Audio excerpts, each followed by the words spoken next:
Всем привет, с вами Вит, вы на канале Art of Conquest. Ну что же, вчера, как говорится, при вас получил нового героя, получил, как ни странно, с третьей попытки. Это, скорее всего, такой своеобразный подарок от разработчиков, потому что многие замечают, что если брать героя в первые минуты после появления, шанс гораздо выше. Многие взяли вообще буквально с первых сундуков, так что имейте это в виду. Итак, героя я уже немножко прокачал, посмотрите, как это происходило. Прокачал его до 50-го левела и поднял ему статы. Точно так же сначала поднял приоритетные статы и затем уже остальные. Приоритет этому герою, повторюсь, ему нужно лидерство, очень много лидерства. Но в принципе, как и всем генералам. Как видите, я одел уже на героя сет Зари. До 100-го левела это, в общем-то, единственный сет, который доступен генералам. И из оружия ему прекрасно подходит скипетр. Причина простая. Сам герой не атакует. Атакует только его черепаха. А герой исключительно усиливает наше войско. И, собственно, черепаха выдает его касты. Итак, давайте еще раз пробежимся по статам. Статы генеральские, стандартные. Сила 30, магия 15, выносливость 25 и лидерство 50. Как видите, все очки я поднял на максимум. В принципе, можно было немножко даже задрать лидерство усилением, но это уже по желанию. Как несложно заметить, герой однозначно премиум. Все статы у него очень высокие изначально. Обратите внимание, базовое здоровье и плюс бонусная прибавка очень существенная. Точно так же атака и все остальное. Посмотрите, это скрины, сделанные одним из топов, Мисс Чан. Кстати, большой привет. Как видите, у нее очень здорово усилены раканские войска и точно так же рекомендации по прокачке для всех остальных рас. Итак, давайте приступим к разбору полетов. Самое главное, что есть у этого героя, это, конечно же, первая способность, специализация. Ток направляет энергию битвы в ритуал гадания, чтобы вызвать заклинание стихий. Каждый раз, когда дружественный герой кастует, вызывает половину элементного шаблона, после которого он вызывает элементальное заклинание. Всего существует 8 заклинаний. Что это в переводе на русский язык? У героя существует 8 заклинаний, которые он вызывает в ответ на заклинания наших героев. Уже проверено.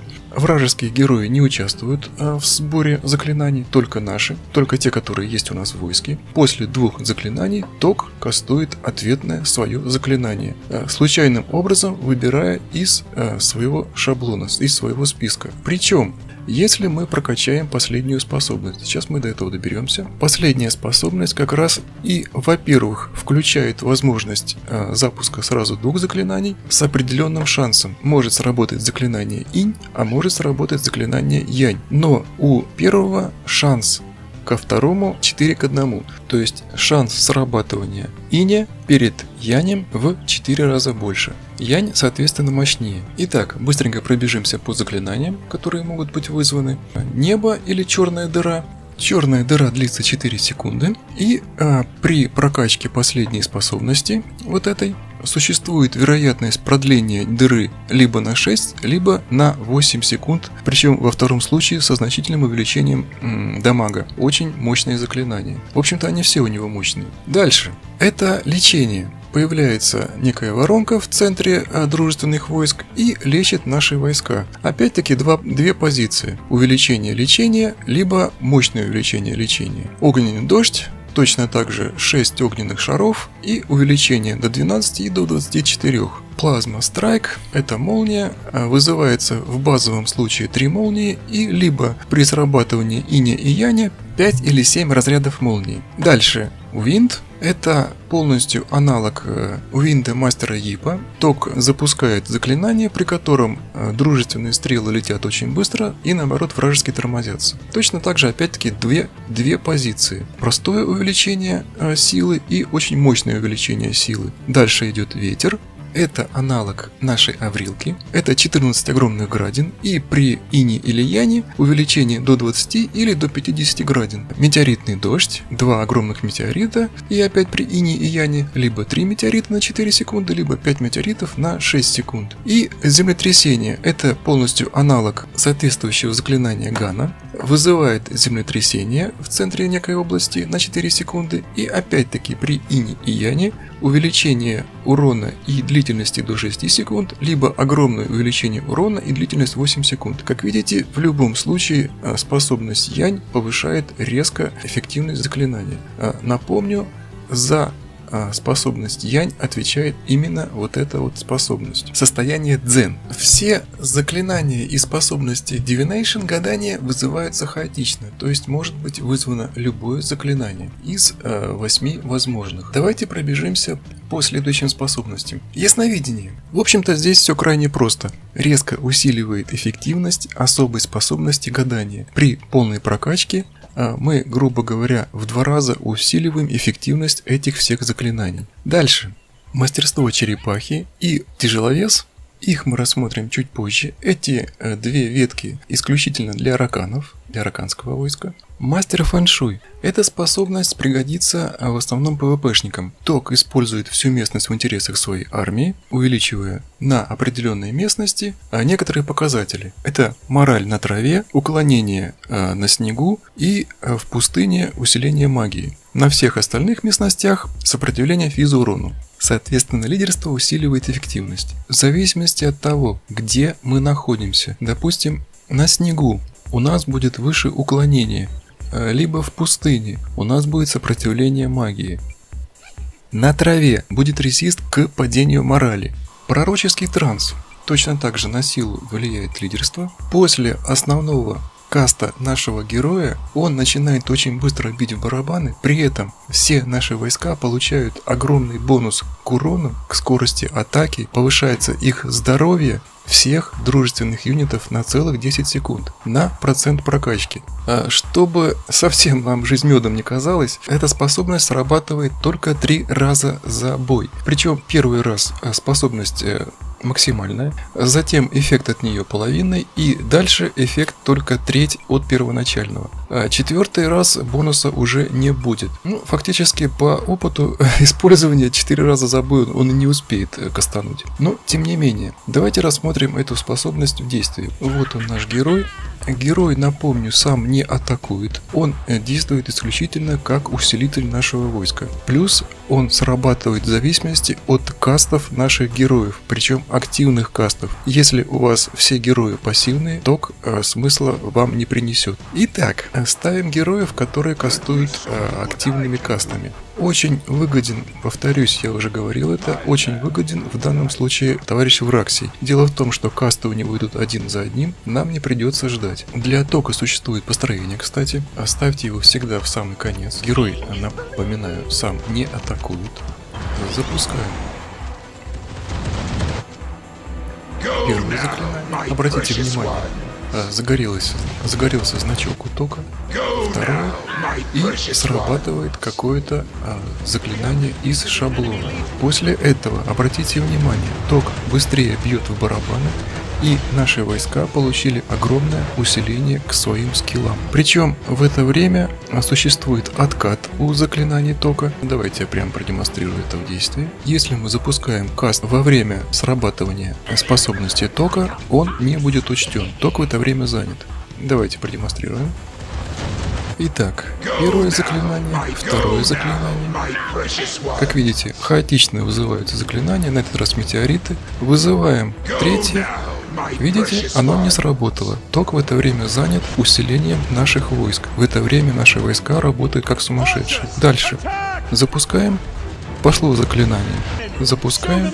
Запустился огненный дождь. И в это время опять наши войска усилились. Причем усиление только половинное от первоначального.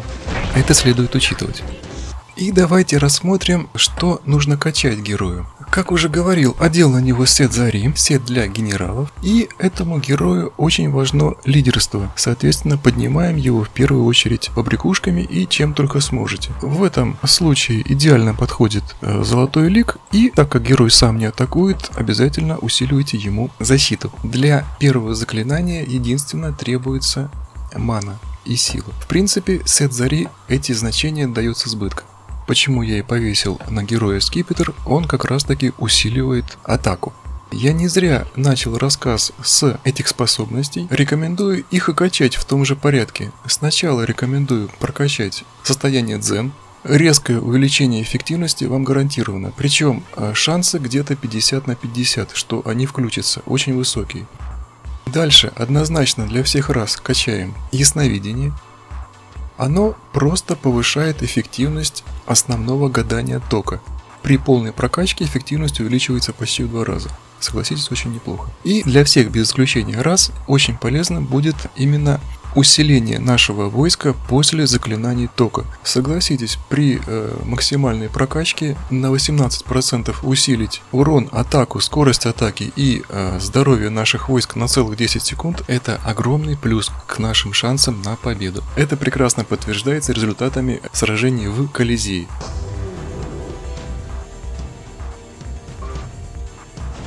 Ух, елки-палки. Неудачка, ну ладно. Итак, смотрим. Первая способность, вторая способность. Ага, сработала черная дыра.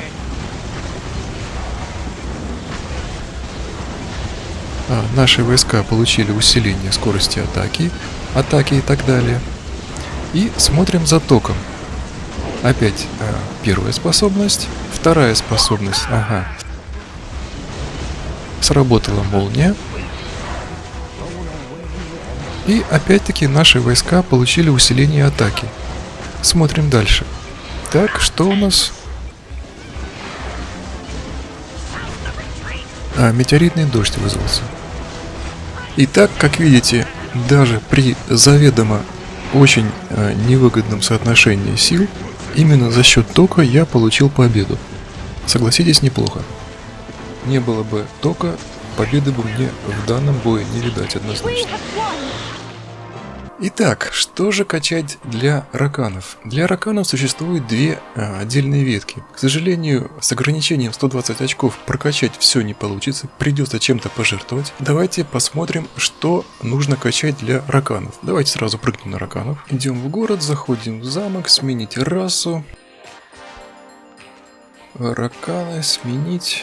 И давайте парочку войск. Итак, так как все прокачать не получится однозначно, выбираем либо усиление нашего войска, либо усиление конкретно для раканов. Смотрите, однозначно качаем тяжеловес. Это усиливает именно длительность воздействия эликсира. Не силу, а именно длительность воздействия. Давайте посмотрим разницу с эликсиром и без. Входим в подземелье, выставляем наши войска, ставим тока и выставляем героев.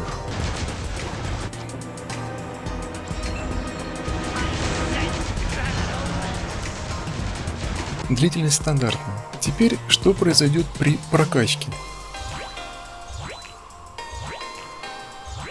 При полной прокачке мы увеличили длительность действия эликсира на 66 единиц. Давайте посмотрим на это в действии.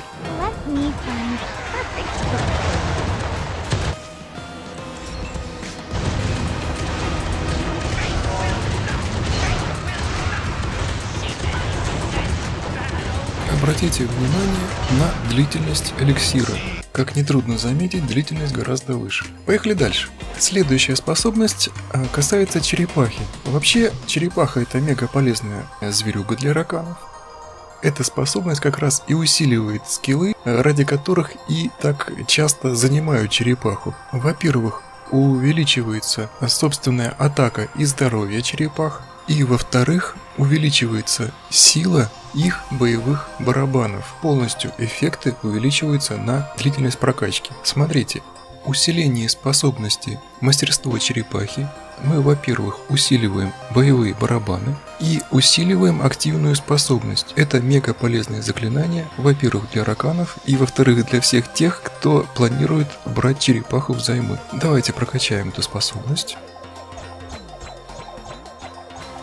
Итак, выставляем черепаху и смотрим, что произойдет.